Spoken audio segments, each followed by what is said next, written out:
Shabbat Shalom. One of my favorite moments in all of our services is when at the end we do the pre-seed blessing. You look over at the congregation and I see different members and they're putting their arms around each other and everybody is just still and even receptive. And we know what that moment is about, right? That's about a bracha. It's about a blessing. And even though it's not the traditional way of ending a service, at least in the Ashkenazi world, there's something so perfect about ending the whole service in that way. It brings everything together, what we're doing here in this room. And so the words of the blessing that we find in the Parsha this week, right, really are beautiful, the pre-seed blessing.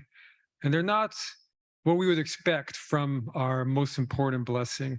And I often think when we have a class Shabbat and we're in that room over there and we're trying to instruct the parents to say the blessing, it's hard because there's so many words in the Hebrew and it's too hard to take in, and it's so much easier just to whisper a few words of your own and give your child a kiss on the head. And yet those words are beautiful words. There really is no blessing like that. May God bless you and watch over you. May God illuminate his face towards you and be gracious to you or kind to you. May God turn his face to you and grant you peace. And that's what we want for our loved ones. We want them to be watched over. We want them to be blessed. We want them to feel kindness from the world. And we want that God's light gives joy and light to their steps, so they should feel good about their lives and the peace descend on all of us.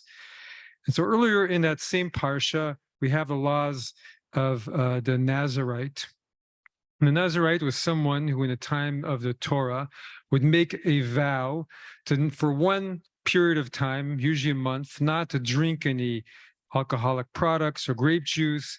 They would let their hair grow a little bit wild.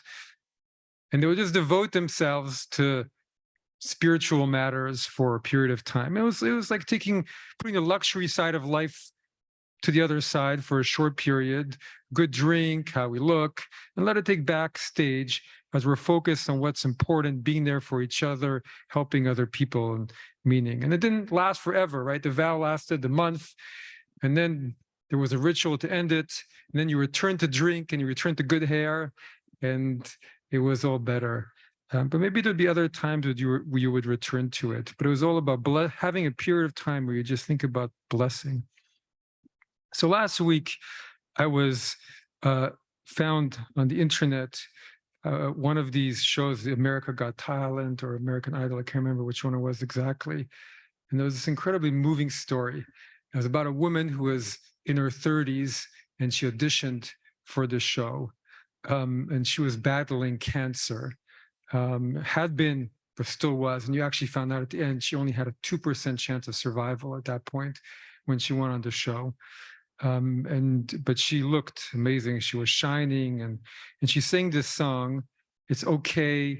It's okay. It's okay. It's okay to be lost sometimes. It's okay. And the judges are weeping because of this poor girl who's, got 2% chance. Everybody was so moved. A very special moment. And afterwards, you find out, if you read afterwards, you find out she did pass away not long after that. But this is what life is about, trying to be there in moments where you can have a sense of blessing each other. And she did in her own way. She blessed all the people who were there, and they felt they could try and do something for her. And reminding ourselves of what we're doing here. In a very particular way on that show, there were these celebrities who were suddenly moved by the story of this person with a 2% chance of surviving, singing "It's Okay." At the end, she said, "Don't wait until it's not hard to be happy."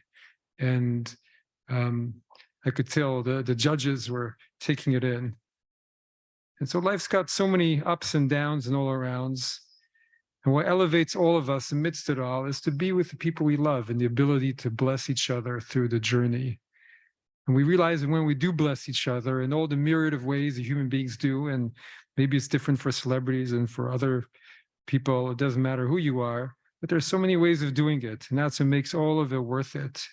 And we're reminded this is what we're doing here. And it's about other people. It's about bringing that presence into the world, God's presence.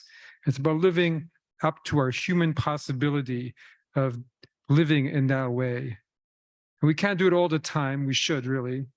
But if we can devote just a little bit of time every week to blessing another person, to doing something for them that elevates them and inspires them, and forgetting all the rest for a moment, but to become part of that chain of light, as we say in our blessing, coming from God's face, blessing and giving kindness to all the world. Shabbat Shalom.